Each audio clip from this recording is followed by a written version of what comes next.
Hi there, I'm Wesley Lamb with AASCEND TV's Life on the Autism Spectrum, and today we have a very special guest, Trey Clark, the son of LB and San Francisco Giants legend Will Clark. So Trey, the first thing I want to ask you is, what have you been doing in the past year? Well, I've been, last year I was working in Winn-Dixie in Prairieville, Louisiana, and then I found myself out of job. Aldi purchased Winn-Dixie. A few weeks later, I had to work in Albertsons, and I'm still working in Albertsons to this day. What you like to tell people about autism? Well, you know, autism can be a tough diagnosis, but guess what? You know, you're gonna be having some challenges in life, but the best thing to do is move forward no matter what happens, no matter what life gives you. And in fact, there's times when you can be in like la la land for one moment, and then in the next moment you'd be having like sensory overload, and then the next moment you'd be in the right frame of mind again. Well, to be honest, Trey, I feel like that sometimes, basically, and our friend Will has another question. What are your thoughts on Autism Acceptance Night? Well, it's a great cause, and it's a great cause for the Giants, and I think every MLB team and every sports organization is doing what the Giants have been doing lately. Well, Trey, I want to say thank you very much for joining us today, and we're happy to have you again this year. You're welcome. We're here tonight with Dave Dravecky. Dave, we interviewed you last year. We want to thank you for coming here and talking with the AASCEND group. What does a night like tonight mean to you? Hi, we're here tonight with Dave Dravecky. Dave, thank you so much for being here with the AASCEND group. We were able to interview you last year, and we're so happy to have you here this year. What does tonight's events mean to you? This is really special for me. Number one, because it's obviously for a good cause. Being close with Will, being a teammate of his, just being aware of all that they have gone through with Trey, and bringing awareness to autism, I think is really important as it relates to the ongoing research that's being done, and just being able to bring awareness is just huge. And so it's a privilege and an honor for me to be here and to be able to participate in this with my good buddy Will. That's fantastic. Thank you. And what kind of thoughts and suggestions do you have for some of the families out there that are helping their loved ones with autism? Yeah, I think the most important thing, and what I've learned through my own personal experience, is that we can't do this thing alone. And so it's really important to reach out into your community and allow people to enter into the story with you for encouragement. And I think that's one of the key things in all of this, is just to find a good group of friends that are willing to come alongside and be an encouragement to you. That's just really important. That's fantastic. Speaking of inspirations, I know we're only a couple days past the one-year anniversary of Willie Mays' passing. Yes. What kind of thoughts did you have on that day? Well, you know what? When I talk about the Giants and being a part of the Giants and wearing the uniform of the Giants, there's this phrase that we use often, and Buster is bringing it back to the organization, and it's called the Giants Way. And when I think about the Giants Way, there's one name that comes to mind that now has transcended through all the other great players, and that's Willie Mays. That's so And fantastic. so just reminded of that, and in particular what he meant to this community and to the kids of this community as well. And he's still all around us. Yes, he is. Yes, Fantastic. he is. Will, do you have any question you'd like to ask? Dave, we really want to thank you for coming out and talking with us tonight, and we wish you the best for the rest of your adventures tonight. Thank you very much. I appreciate that. We have a very special guest right now, former San Francisco Giants player and MLB legend, Will Clark. Well, hello there, everybody. How y'all doing? Good. This is how many years in a row we've been doing this? 6 4, plus? maybe? 4 or 5? 5 You plus. guys have been out here, so thank y'all for being here again. Thank you. No problem, Will. What questions we got? So I'm here on behalf of Good Guys Sports, a podcast with me and my older brother who's on the autism spectrum. We were invited out here all the way from North Carolina. We use our podcast to talk sports with people from the autism community, and we use it as a way to promote inclusivity through autism. So Awesome. Huge thanks to the Giants for having us out here. No, our pleasure. You know, we have a lot of good stuff going on with autism. I know that every year this event gets bigger and bigger. Absolutely. And so thank y'all for coming out here. Absolutely, absolutely. No problem. All these years of and experiences of paths crossing of genuality.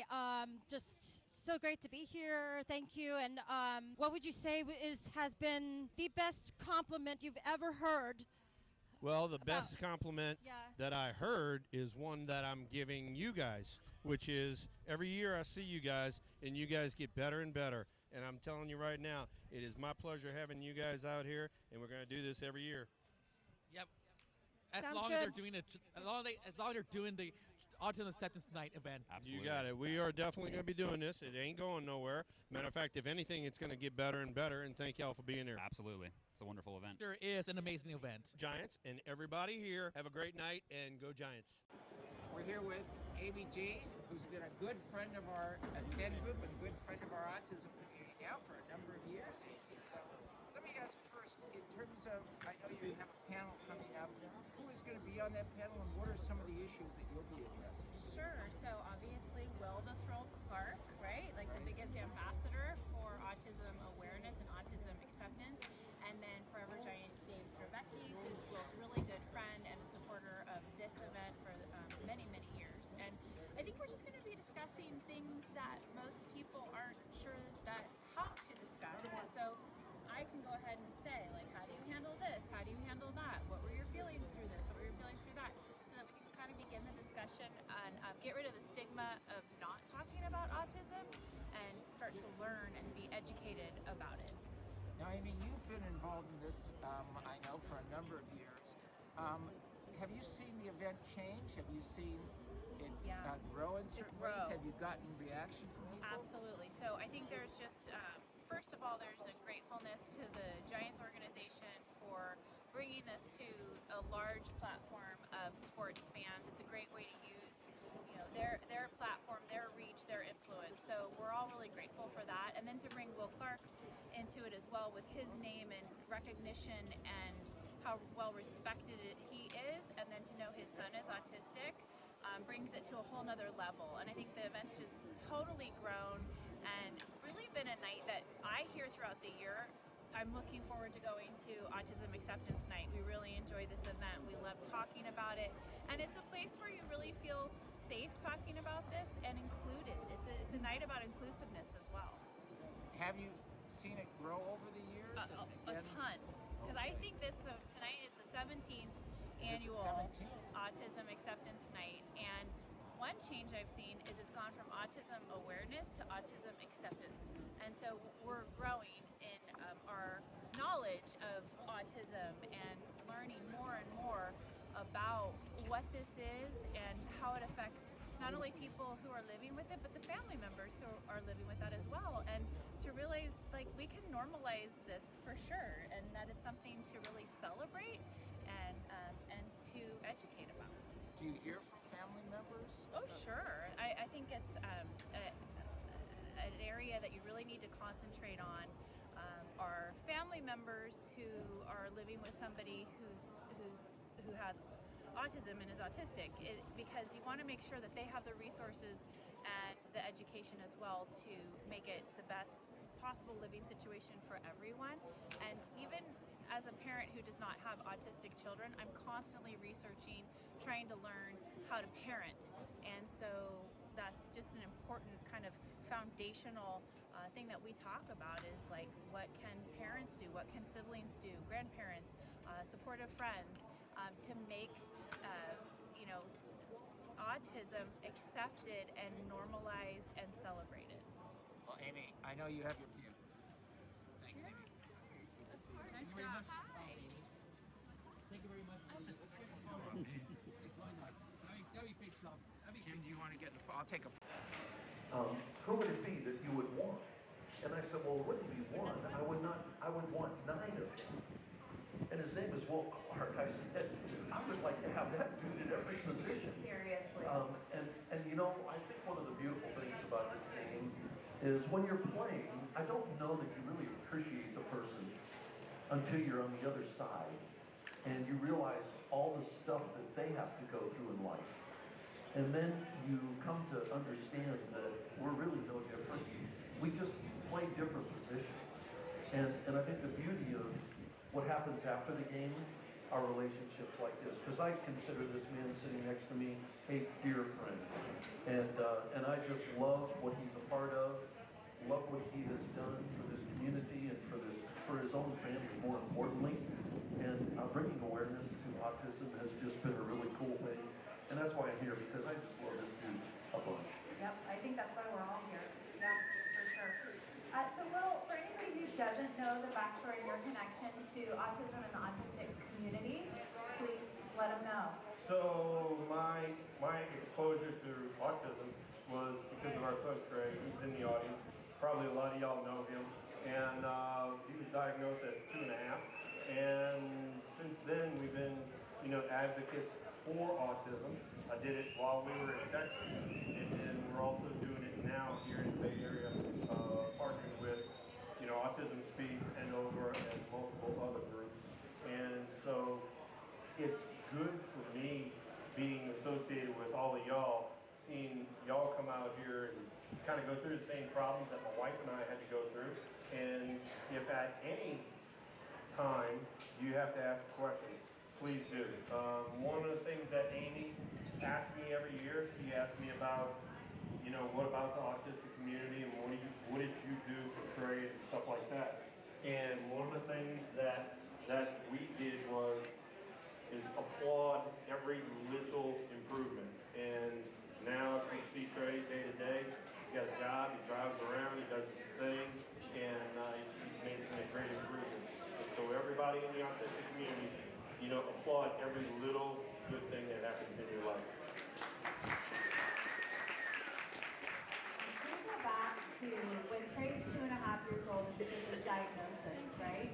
And I think because of the conversations we've been having here for 17 years, that diagnosis has changed how it impacts the family. Like, it's not as fearful and scary as it used to be because we're more educated and we're more aware, and we can celebrate this community much more. But take us back to that day, and what was your reaction? And maybe tie in a little bit of Dave saying Will's intense. Like, you were a super intense athlete. Well, how did that play a role? Well, that played a big role because I was not the one that was doing all the work. I mean, I'm still playing baseball right there. I'm still traveling. I'm gone for half of the year. And Lisa, my wife, who's also in the audience, she went and bought a computer. I mean, the computers were in their infancy back then, and started doing research and found places to go there. We were with Texas at the time. Places to go there in the Dallas Metroplex, and then when we went to Baltimore, Johns Hopkins was the #1 autistic site there on the East Coast, and we went to Johns Hopkins. And now, like I said, Trey's done a fabulous thing. And so, for as intense as I was on the field, that's how intense Lisa was about getting Trey some help. Yeah, wonderful. So, Dave, you said you're here because you love Will, but you also understand what it's like to become a part of a different community. Dave lost his arm due to cancer, and I'd love for you to expand on the importance of a different team and having resources and being educated, and how you depend on those who know what you're going through. Yeah, and it's not just cancer and it's not just autism. And I think all too often we forget that because, I battled with depression.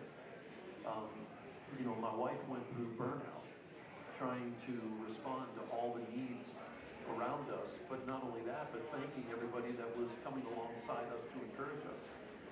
And I think it's really important to be aware that a community comes alongside to help in a multiple number of ways, not just one way. And I think what's beautiful about what Will's expressing through his experiences, just understanding how important the community was in Dallas for him, how important the community has been here for him.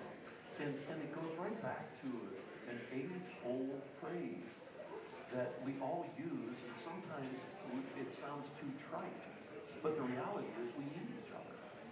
We can't do this thing alone, and that's why this is so important. He doesn't have to do this, but he sees the significance of his presence because of the platform that I believe God's given him help other families who have gone through similar things as him. And it's more than just how do we deal with autism every day, but your wife is a saint. And I mean, the amount of work and effort that I'm sure she had to put into this. She needed her breaks. She needed somebody to come alongside her and say, hey, take a couple of days and go care for yourself, and I'll fill in the gap. And I think those are the things that are so important, and it's no different in cancer. You know, so the circumstances may be different, but there are principles around the journey that we experience that are true for all of us to be able to engage in so that we can make it a little easier to endure that journey. And I think that's what's so important.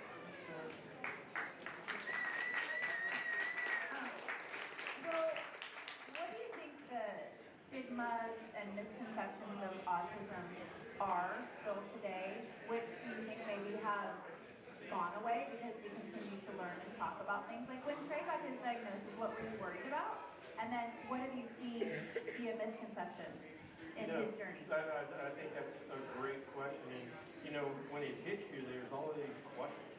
And it's like the boogeyman. Yeah. Any other questions? Any other questions? Right here?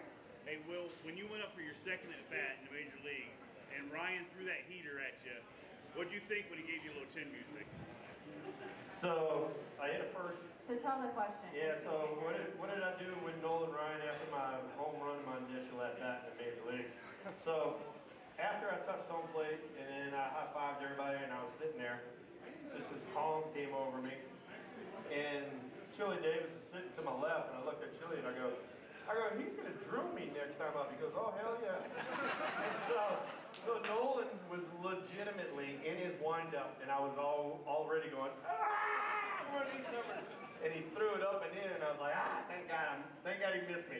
I wonder if Tatis and Shohei felt that last night. Yeah.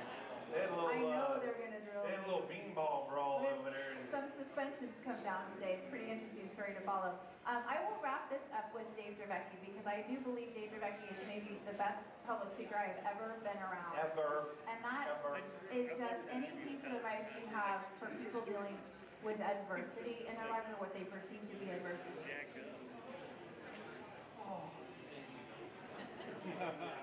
Yeah.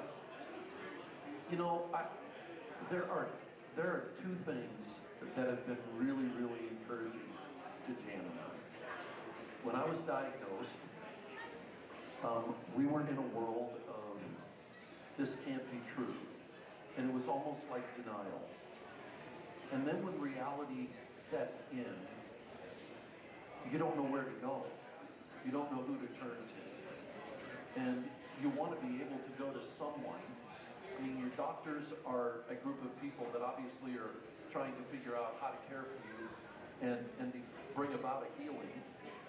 But you almost feel like you're on this island all by yourself. And I think one of the most beautiful things that happened to us, and I have shared this often, was my wife and I started receiving mail. We were living in Foster City. We had a garage, a single-car garage, to pull our car in. And we got so many pieces of mail that we couldn't park the car in the garage. You know those green army duffel bags? I mean, those were the serious duffel bags, right? There were literally at least a dozen and a half of those packed with mail stuffed in our garage. So why do I say that? I say that because there was an incredible expression of love and care and prayers that went out for us. And I can't tell you how important that was when we began the journey through pain and suffering. So if you know somebody that's hurting, please don't be afraid to extend your love and care. And I want to share a story with you really, really quick. It's simple. Sometimes we think when someone's hurting, it's really complicated and it's hard and we don't know what to do or what to say. 1993, we were at the Coliseum in Charlotte. The Final Four was being played. Duke was playing Arkansas. President Clinton happened to be at the game at the time. There were other dignitaries on the other side of the Coliseum, and my wife and I were sitting there getting ready to watch that game. And all of a sudden, I looked over back when I didn't need glasses, and I actually saw Sandy Koufax. And Sandy Koufax was my guy growing up. And my wife looked at me and she said, well, why don't you go over there and say hello to him? And I said, babe, I can't do that. He's a big leaguer. She looked at me like, you idiot, get over there. Okay, so I go over, and I have never done this before in my life, you guys. There was a security guard there. He was about 21 years old. And he stopped me, and he said, I'm sorry you can't go. We have a bunch of dignitaries and politicians, and the president's here.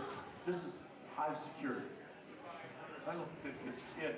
I said, buddy, do you know who I am? I have never, ever done that before in my life. I love it. I said, do you know who I am? My name is Dave Dravecky. I gave him the 50,000-foot view of my story. I was diagnosed with cancer, pitching for the San Francisco Giants. I was told outside of a miracle I would never pitch again. And 10 months later, I came back and pitched. But 5 days after that, I broke my arm. And I had to retire from baseball. And Sandy Koufax is my hero, and all I want to do is go say hello. That kid looked at me with eyeballs as big as the size of a hoot owl. And he goes, buddy, with a story like that, go right ahead. So I go marching over to Sandy Koufax, and I extend my hand out after he's finished talking to a couple of guys. And he grabs my hand, and he shakes it, and I look into his eyes. I said, Mr. Koufax, my name is Dave Dravecky, and growing up, you were the guy I wanted to be. And that man squeezed my hand even tighter, drew me into him even closer, and said, Dave, how are you doing? I have followed your story. Is everything okay? Ladies and gentlemen, don't ever forget that. You have the power to do things in people's lives that you can't even imagine by just a simple care and concern. And that was what was encouragement to me. I love that. Yeah. That's a great thing to end on. Well, we want to thank you all for coming out to the 17th Annual Autism Acceptance Night. You're all amazing, and our panel, Will Clark, Dave Dravecky, it just doesn't get any better than that, except if the Giants get a win tonight. So let's hope for that. Stick around, there's a raffle coming up, and we're going to head on over to our seats. Thanks so much for coming out, everybody. Absolutely. I'm Blake. We're from North Carolina, and this is my brother Jackson. Jackson, say hello. Hello, everybody. I'm Jackson. I do a podcast, sports show on YouTube called Good Guy Sports. And we're huge sports fans, and we use our podcast to promote inclusivity within the autism community. And obviously, we're here. Yeah, absolutely, absolutely. So me and Jackson, we're brothers. Obviously, you can tell from our resemblance. So we've been doing a podcast for a couple years now, and we started it just as a way to talk about sports and catch up with each other when we're not around. But over time, we've grown the podcast, and we've used it as a way, like I said, to promote inclusivity and show people that autism is something that can be celebrated, and within the sports community in particular. And we've interviewed some really exciting guests on our podcast. Jackson has even met Coach K. We're from North Carolina, and Jackson was able to meet Coach K in Durham. We've done some really exciting interviews. We visited the Seattle Seahawks just last season, and Carolina Hurricanes in Raleigh, for example. So we've used Good Guy Sports Podcast as the name, and it's all about having a great time, all centered around sports and the autism community. Tell us more about your podcast. Jackson, why don't you tell us about the podcast a little bit? So, our podcast, Good Guy Sports, is a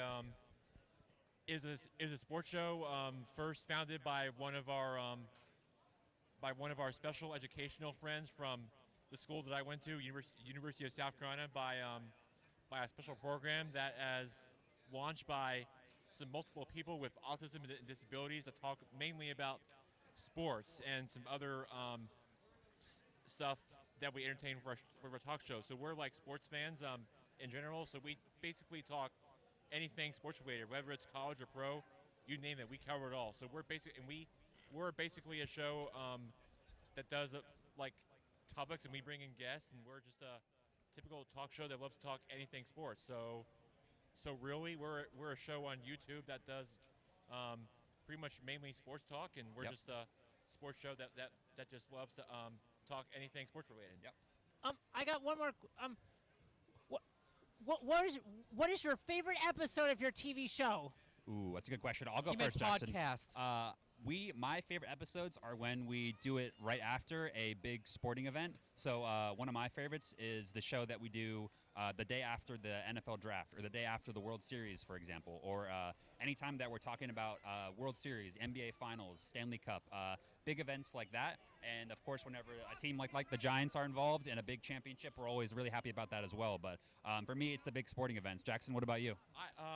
I agree. I would have to say the Olympics, the World Cup, the Super Bowl, some marquee events, Final Four, the Daytona 500, the NBA Finals, Stanley Cup Finals, and All kinds of sporting events. Yeah. Oh yeah, the Olympics. You name it, we covered it all. So absolutely. I have a question for you guys. So you're both Giants fans, correct? Who is your favorite current player on the Giants? I'll go first. I would say Jung Ho Lee. Okay, and you? And I would say Edgar Ramirez or Austin. How can people watch the podcast? Absolutely. So YouTube and Spotify, just search Good Guys Sports Podcast, and it'll appear right on your screens. Please subscribe, like, all that good stuff. We're on YouTube and Spotify, Instagram as well. Good Guys Sports Podcast. Right, Jack? that's right, Blake. You can find us all in there. YouTube, Spotify, all of our streaming platforms. You'll find it all there, and we'll be and hopefully soon we'll have our we will have our episodes and videos live on our channel soon. So yeah, absolutely, come and we want to check us out. give a big thanks to the Giants for having an amazing event like Autism Acceptance Night, and huge thanks to all the Giants fans out there for including us, and shout out to Mr. Wiley as well over here. Thanks guys.